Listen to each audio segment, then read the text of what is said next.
हम कुमकुम चौधरी सब केओ के प्रणाम करै छी और एकटा अहाँ सबके छठि के गीत सुनबै छी। और please please please like comment करियो जैसे मोन लगते। हमरो सबके गीत गबै में हम सब मन से गबै छी। और सुनू, जय मिथिला। पहिले पहिले हम कएलहुँ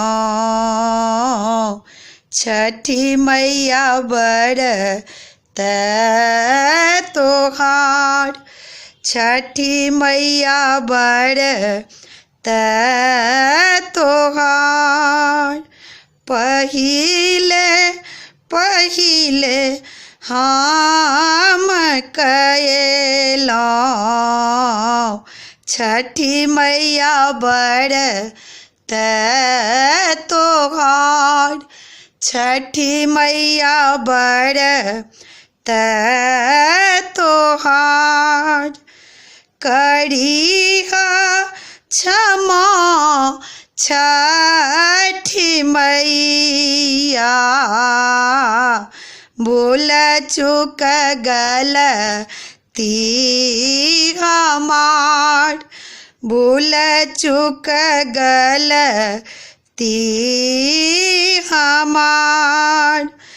गोदी के बलक बाके दीहा, छठी मैया ममता दुलार, छठी मैया ममता दुलार।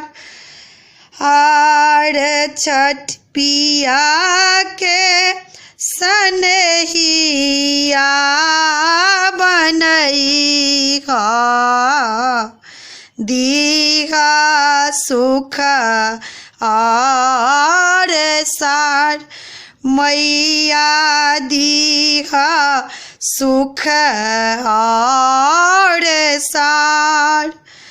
नारियर के रवा के घोदबा, साजल नदिया किनार, साजल नदिया किनार।